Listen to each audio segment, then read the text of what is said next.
Are these super-secret test flights with recovered UFOs for real?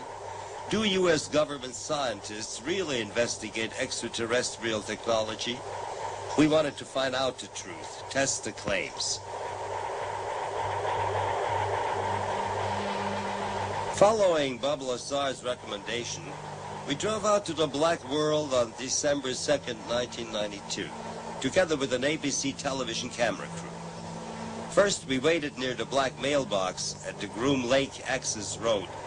Then, followed by a black unmarked Ford Bronco of the Wackenhut Special Security, we changed our location to the Campfire Hill, an elevation on the roadside, closer to the base.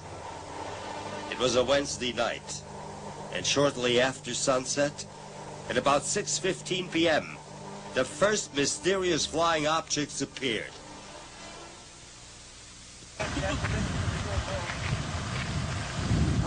Okay, you got it?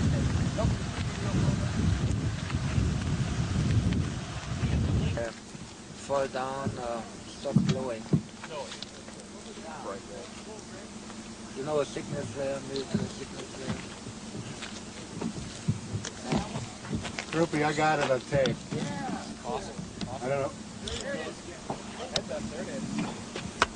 I don't know, maybe. Now it's gone.